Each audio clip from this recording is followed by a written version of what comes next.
Russia. Moscow. Domodedovo International Airport. July 1st, 2002, 8:10 p.m. 45 Russian schoolchildren wait to board a flight to Barcelona. It's their reward for doing well at school.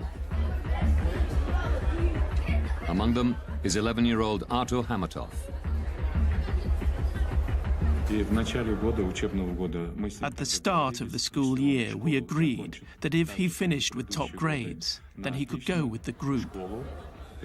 When I came back from work one evening, he came up to me and showed me his school report card and said, "Dad, look, I kept my word." And he looked at me with a question in his eyes, and I said, "Good, I promise you can go." The children are from Ufa in central Russia. They've been delayed in Moscow because they missed their original flight. A replacement has been chartered to take them to Spain. Flight BTC 2937 is now ready for boarding. Also on the flight are Svetlana Kaloyeva and her children, Konstantin and Diana. They're visiting their father, who's been working in Spain for a year and a half.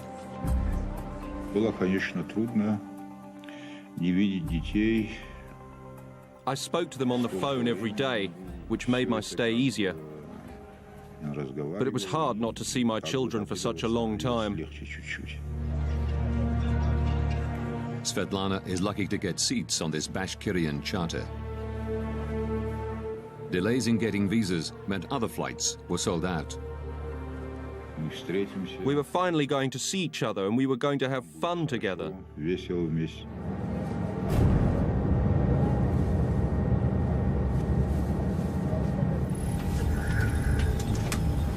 The crew complete final preparations. Дамы и господа, вас приветствует капитан корабля.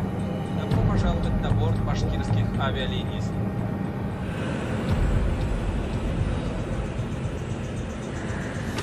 8:48 p.m.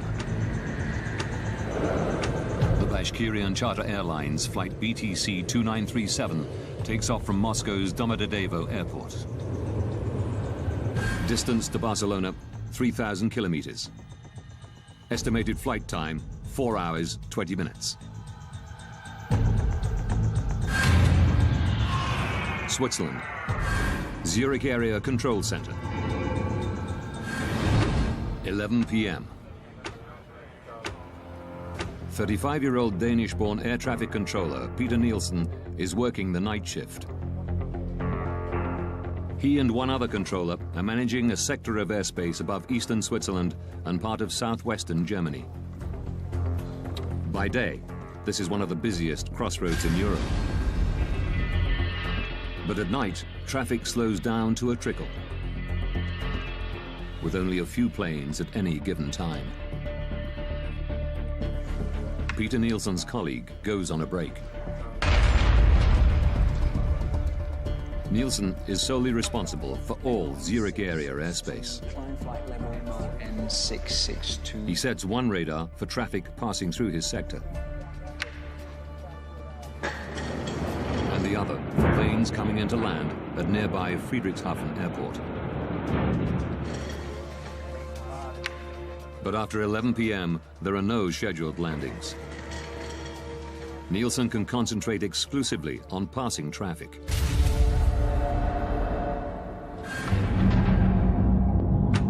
(11:06). Svetlana Kaloyeva and her children, along with the other passengers on the Bashkirian charter, cruise 36,000 feet above Austria.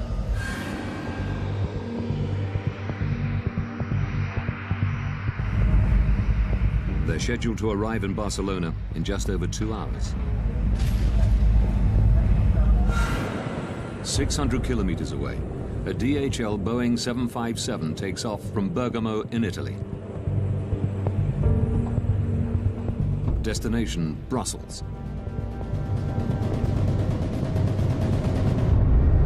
The captain and the co-pilot are the only people on board.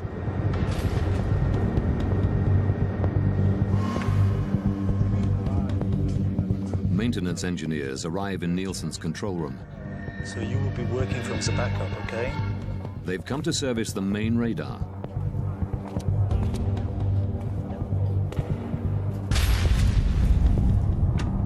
(11:21). The DHL cargo plane, flight DHX 611, enters Nielsen's airspace. The captain requests permission to climb to 36,000 feet. Swiss radar, good evening, DHX 611. DHX 611 identified. Expect a further climb in 4 to 5 minutes. Before allowing them to climb, Nielsen has to regulate traffic. Descent flight level 320. The maintenance engineers now need to work on the telephone system. Work fast, please. 11:25 p.m. An unexpected plane is approaching Friedrichshafen.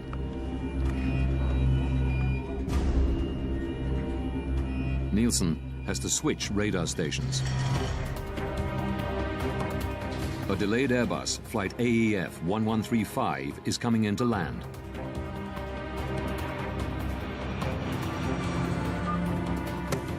He calls the airport's control tower to let them know.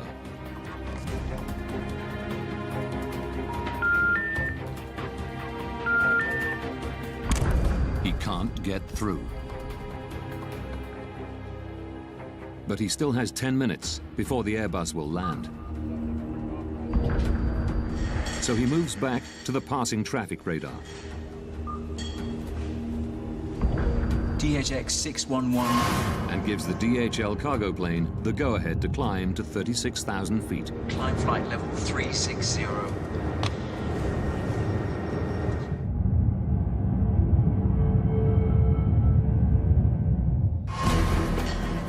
Nielsen then returns to the Airbus and calls Friedrichshafen Airport again.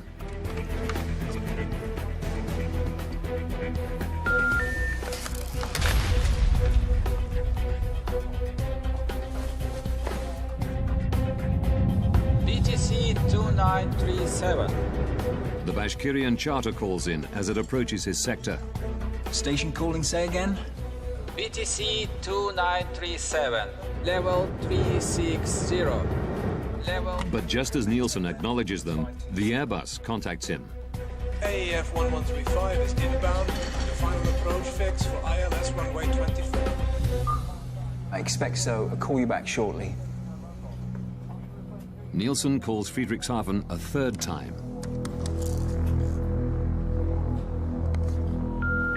Die gewünschte Verbindung ist nicht möglich.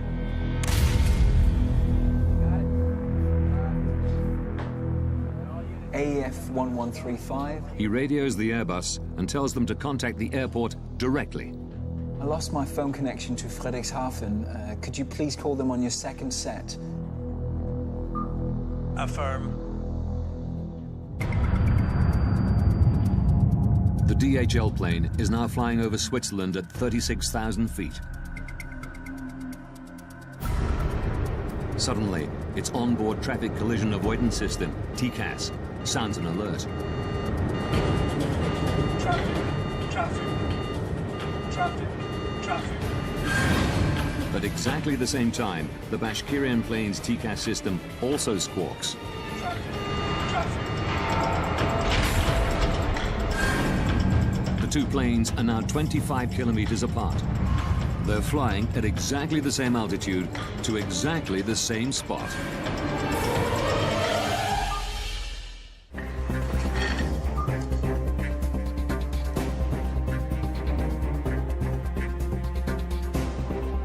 Peter Nielsen suddenly realizes he has an urgent problem.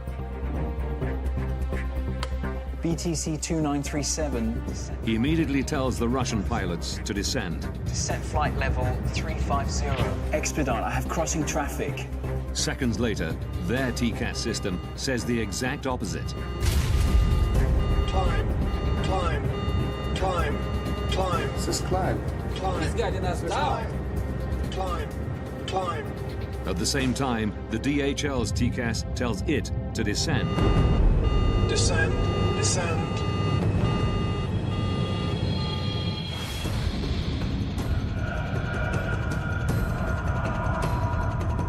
The Bashkirian crew don't know which command to follow. Climb. Nielsen repeats his instruction. Expedite, descent level 350, BTC 2937.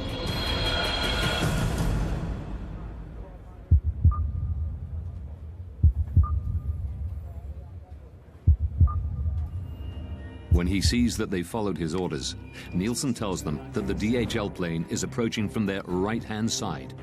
We have traffic at your 2 o'clock position, now at 360. He switches back to the Airbus.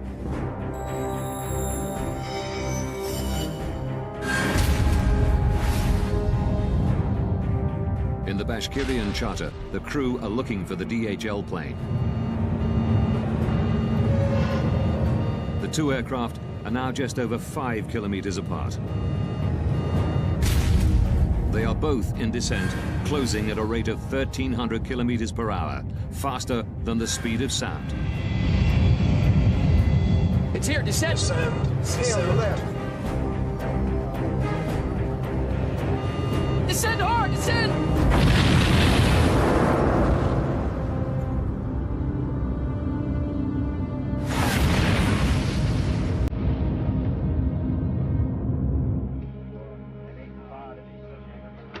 11:35 p.m. AEF 1135. The Airbus crew have finally made contact with Friedrichshafen Airport. Can we go, Friedrichshafen? Nielsen can now hand over the plane. Affirm, bye-bye.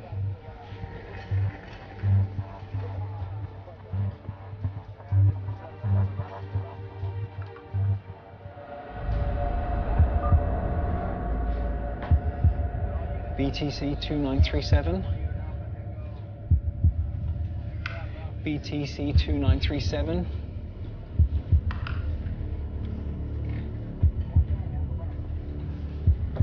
BTC 2937.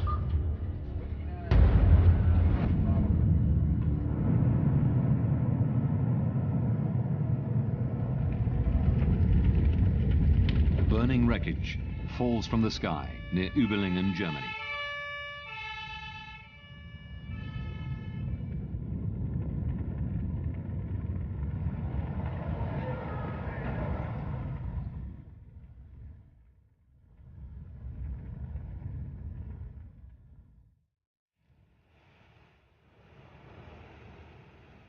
At daybreak, the police launched the biggest operation the area has ever seen. Firefighters have put out the blazing debris. Rescuers must begin the grim task of looking for bodies. The aeroplanes crashed down and all people inside are died.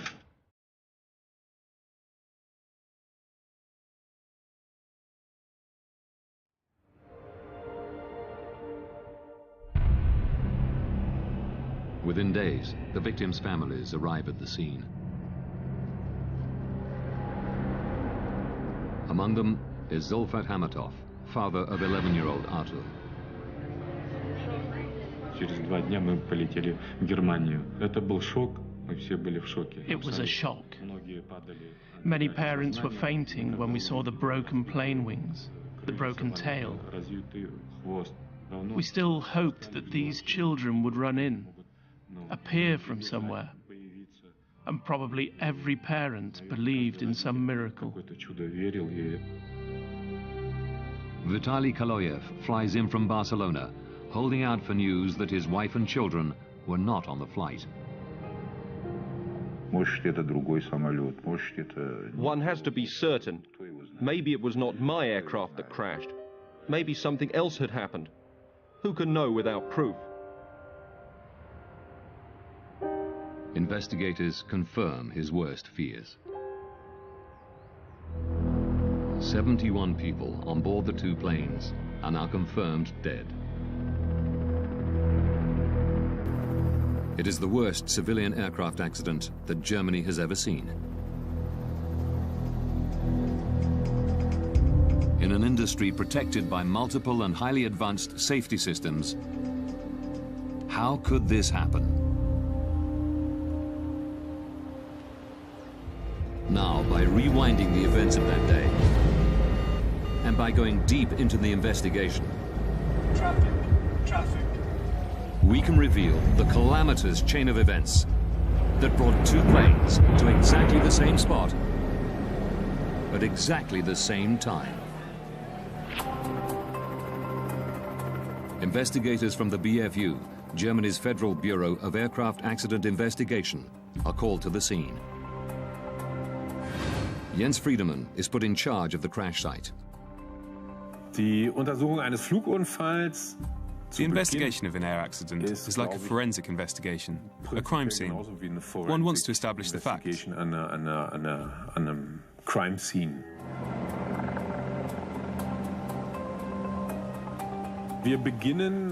At the accident site, we start in total chaos. There's wreckage lying around everywhere. Also da liegen viele Wrackteile.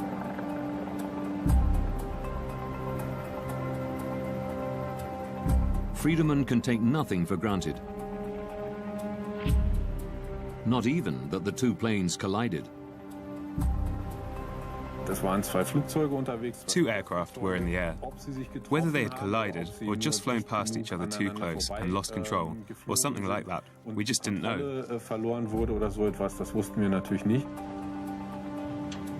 Without the black boxes, Friedemann must try to work out what happened by examining the shattered fragments of wreckage. Key pieces are brought to a specialized storage facility in northern Germany.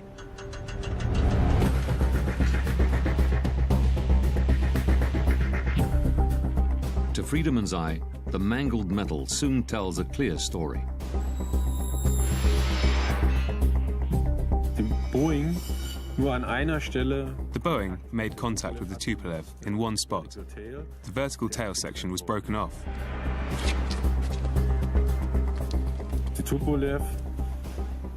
Tupolev was damaged around the left wing and on the left-hand side of the fuselage. There was also evidence of a collision on the underside of the right wing. The wreckage reveals that the DHL cargo plane and the Bashkirian charter did collide mid-air. We now know what happened. The question is, why did it happen? How could it happen that they got so close? At the crash site, amidst the fragmented pieces of the two planes, investigators have finally found what they've been looking for: the black boxes from both planes.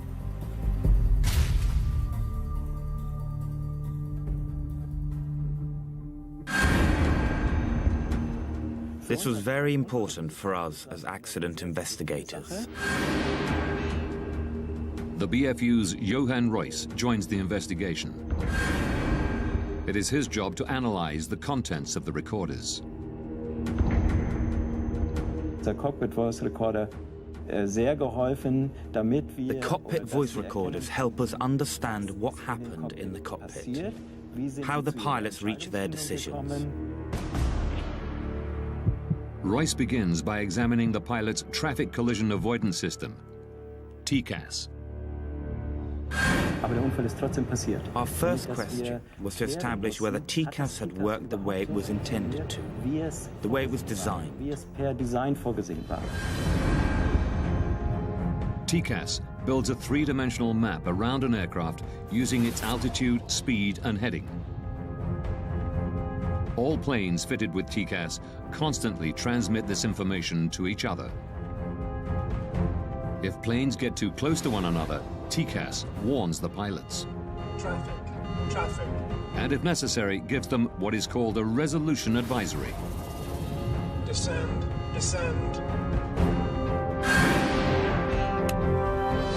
Examining the black box, Reuss quickly establishes that the system had worked the way it was supposed to.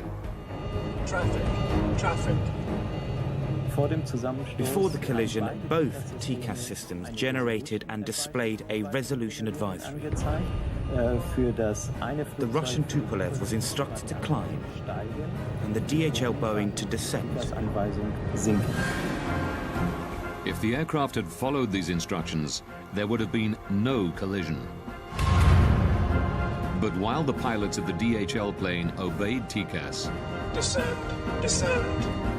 The Russian crew did not. Climb, climb. Experts from the United States are headed to the scene of the deadly mid-air collision of two aircraft in southern Germany.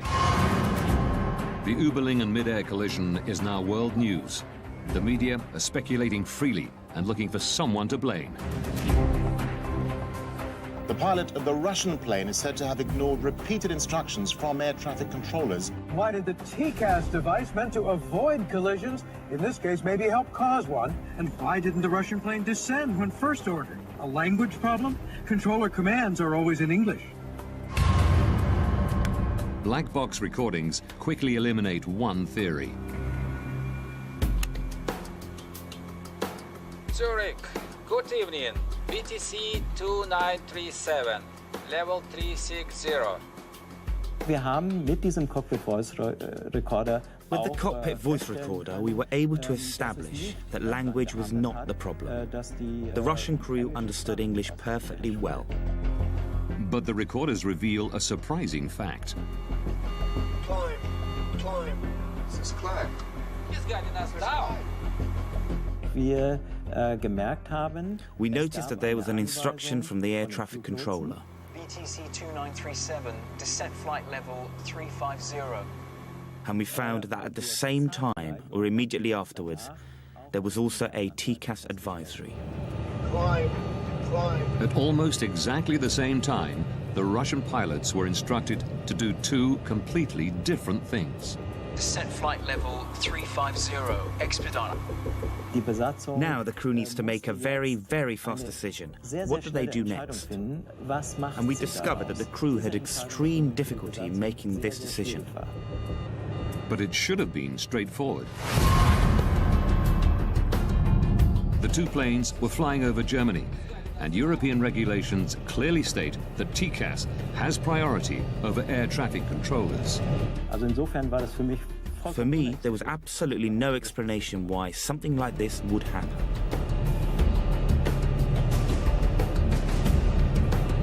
Climb, climb. Warum hat die Besatzung Why didn't the crew use TCAS the way it could and should be used? sollte oder TCAS nutzen könnte? By April 2001, TCAS was mandatory in most of the world. But investigators discover one notable exception: Russia. Could it be that the Russian crew did not know how to use TCAS?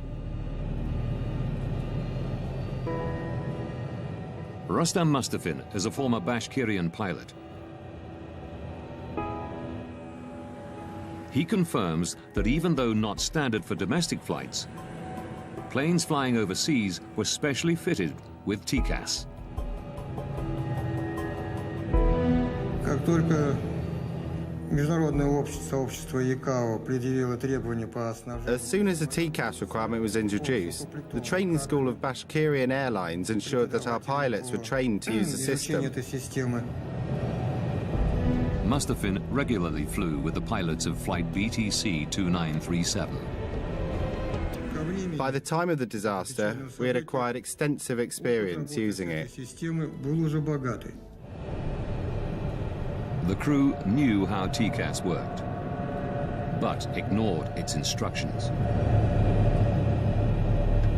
The Tupolev's flight manual, the pilot's operational Bible, reveals why.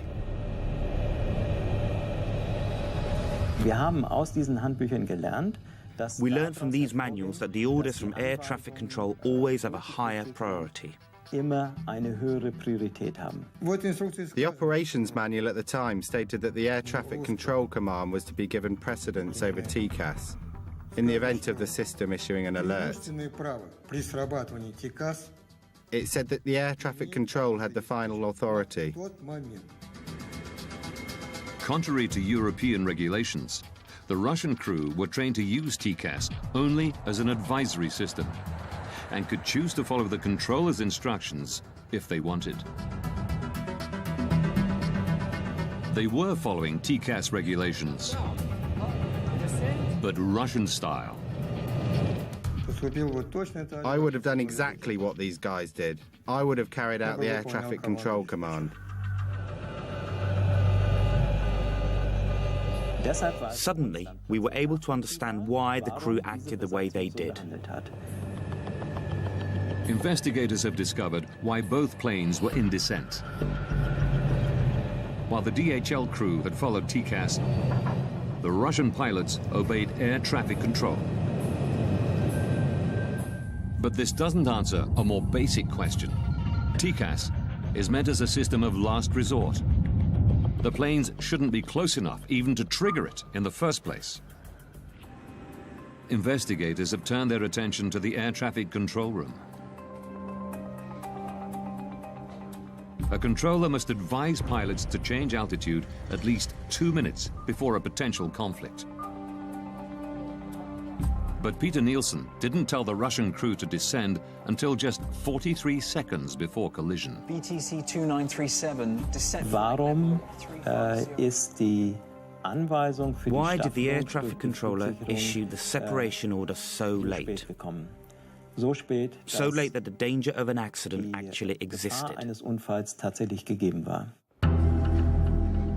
Through shift logs and interviews, investigators learned that Nielsen was the only air traffic controller on duty on the night of July the 1st.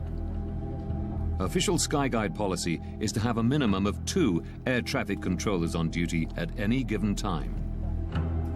Investigators learn that it had become standard procedure at Skyguide for one controller to go on an extended break during the night shift. Tom Larsen was a close friend of Nielsen's, working alongside him for many years. The way that Peter was doing night shift, we did that all the time. There would only be one controller because there was very little traffic. Between 11 p.m. and 6 a.m., there are no scheduled landings at any of the airports in the area. But then, at about 11:25 on July the 1st, 2002, Nielsen is presented with an unexpected landing. There was an approach into Friedrichshafen Airport, which he had to coordinate. It's very unusual that one aircraft comes at that time for Friedrichshafen. I guess that the controller was a little surprised about that. Regulations state that Nielsen must contact the airport control tower before bringing the delayed plane in for landing. This should be routine. One push of a button and the phone connects directly to the Friedrichshafen tower. But records show that Nielsen can't get through. Investigators learned that because of maintenance work, Nielsen's phone system was in backup mode. Even then, the controller should be able to make a call at the push of a button. But a technical examination of the phones reveals a terrible problem.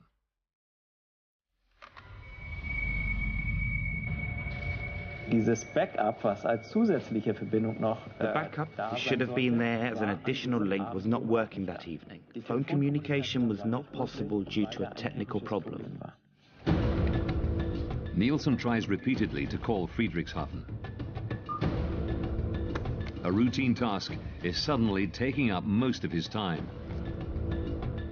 Die gewünschte Verbindung ist nicht möglich. War mehr beschäftigt? He was busier than would normally have been the case because he had no way of making phone calls. He had to look for alternate solutions. He had to look for other ways to communicate. I lost my phone connection to Friedrichshafen. Could you please call them on your second set? Preoccupied with handing over the delayed Airbus, Nielsen ignores the passing traffic. It was like 5 minutes that he was focused on that problem. So that took his vigilance away from what was going on the screen, on the radar screen. But his radar has an emergency function that should alert him of the impending danger. Short-Term Conflict Alert, or STCA. Short-term conflict alert is another system like, it's similar to TCAS, just a ground-based system that helps us on the radar if we miss a conflict. If we don't see it in time, it will give us an alarm. 2 minutes prior to a potential collision, an STCA alert should flash on both of Peter Nielsen's radar screens, along with an audio warning. This is exactly what happens 180 kilometers away in Karlsruhe, Germany. Die Flugsicherung in Karlsruhe. Air traffic control in Karlsruhe had detected on their radar screen that 2 aircraft were getting closer than they should have been. Als es eigentlich sein sollte. Records reveal that the controller in Karlsruhe tries to call Nielsen to warn him. But Zurich's faulty backup phone system means he can't get through. Aviation rules say he isn't allowed to contact planes not in his sector unless the controller in charge has lost consciousness or has left his post. The Karlsruhe ATC decides to stick to protocol and tries calling Nielsen 11 times in total, but he never gets through. BTC 2937. Records show that Nielsen's visual STCA did not go off. Royce learns that Zurich's radar was also under maintenance, meaning it too was in backup mode.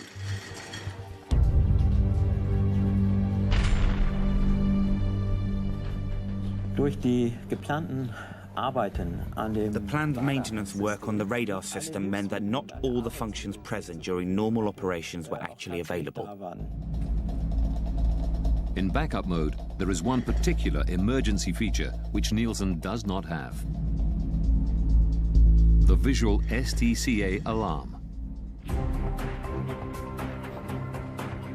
It's the final piece of the puzzle to explain why Nielsen didn't order the Russian plane to descend until a mere 43 seconds before collision. Die Untersuchung hat für uns gezeigt, dass the investigation showed us that a series of unlucky events all came together for air traffic control. zusammengekommen sind. Had Nielsen heard the STCA alarm before the plane's onboard TCAS systems kicked into action, there would have been no conflict, and the accident would have been avoided.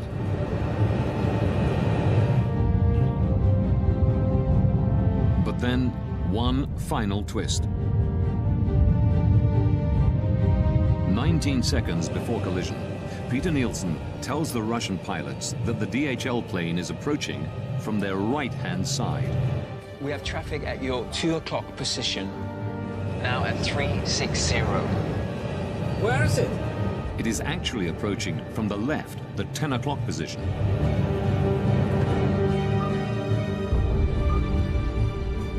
The only explanation investigators can find for this mistake is stress. It's uncertain if the Russian pilots would have had time to pull up and avoid collision, even if they had spotted the DHL plane earlier.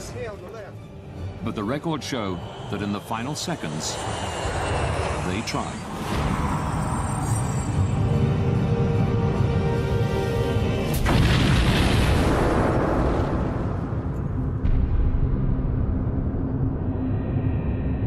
Upon impact, the Bashkirian charter breaks into 4 pieces. Without its tail fin, the DHL cargo plane spins uncontrollably to the ground.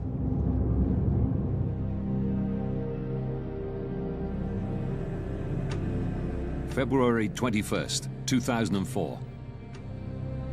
As investigators write up their final report, Vitaly Kaloyev flies to Zurich.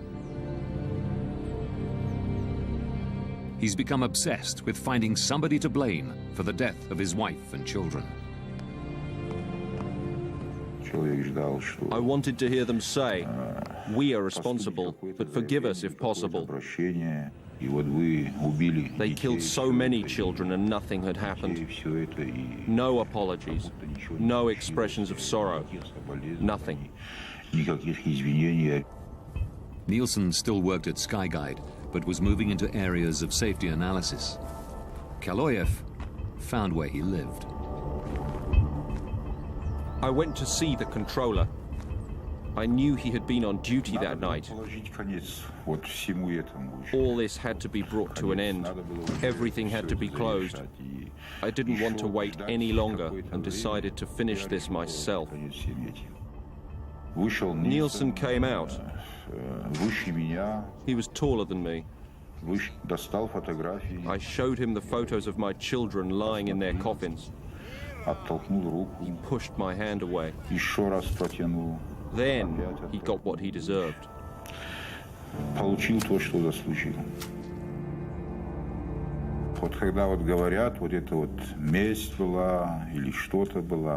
You know, some say it was revenge, but revenge is something insignificant. One is avenging when one has been deeply insulted, but this was not revenge. This was punishment. Это не месть была, это, скорее всего, кара была.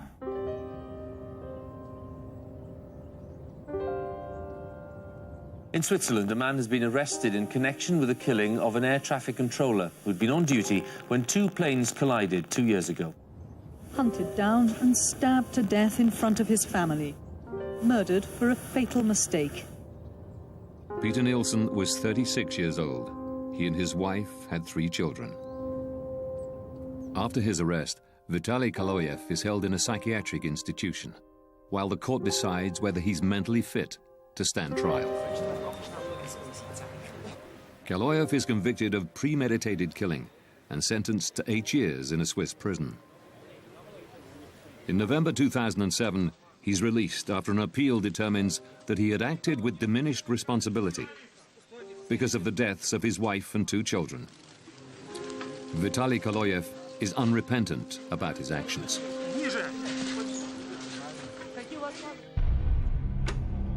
In May 2004, after almost 2 years of painstaking work, the German investigative team publish their final report. It's now possible to rewind the events of that fatal day, following the evidence uncovered during the investigation.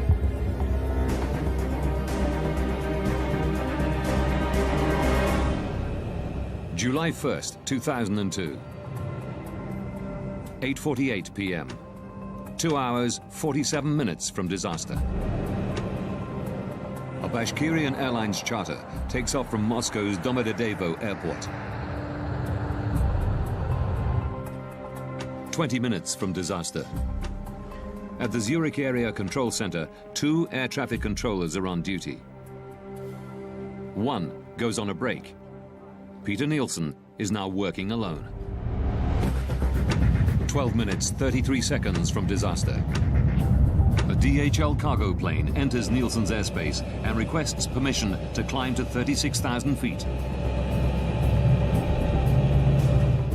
9 minutes, 49 seconds from disaster. A delayed Airbus is coming in to land at Friedrichshafen Airport. Nielsen tries to call the airport to hand over the flight. But his phone system is in backup mode due to maintenance, and the backup system has a fault. 5 minutes, 21 seconds from disaster. The Bashkirian charter radios Nielsen. It's flying at 36,000 feet and is about to enter his airspace. Good evening, BTC 2937. 2 minutes from disaster. The Bashkirian and DHL planes are now at the same altitude, less than 44 kilometers apart, closing in on each other faster than the speed of sound. The Short-Term Conflict Alert, or STCA, should now warn Nielsen of the impending collision. But his radar is also in backup mode, so the STCA is not fully functioning. 43 seconds from disaster. Nielsen finally notices that the 2 planes are on a collision course. He immediately tells the Russian pilots to descend. Descent flight level 350. Seconds later, TCAS goes off in both planes. It tells the DHL pilots to descend. Descend, descend. And the Russian crew to climb. Climb. He's guiding us down. Nielsen is unaware that both planes have been issued advisories. He repeats his instructions to the Russian pilots. Descent flight level 4. Russian guidelines allow pilots to make their own decisions in such conflict situations. Here, they follow Nielsen's command. Both planes are now in descent. 19 seconds from disaster. Nielsen believes the conflict is resolved. But before signing off, he tells the Russian crew that the DHL plane is approaching from the right. In fact, it's approaching from the left. 3 seconds from disaster. The Russian crew have spotted the DHL plane. They pull up, but it's too late. Descend hard, descend!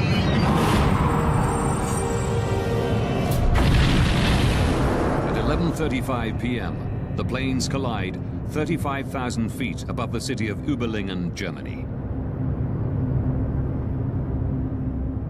All 71 people on board the two planes die.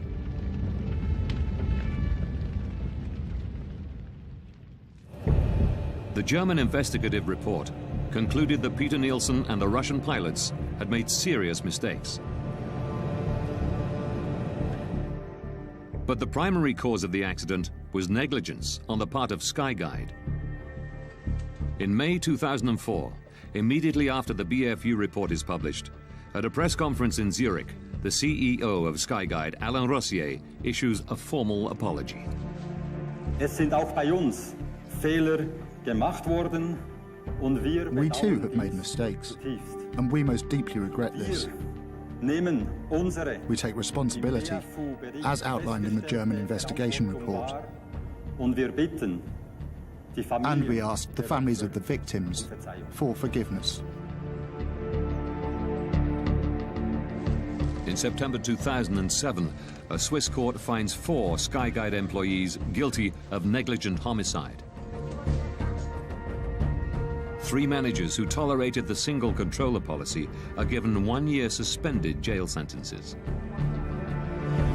The project leader overseeing the maintenance work on the night of the collision is fined 13,500 Swiss francs, roughly $11,000.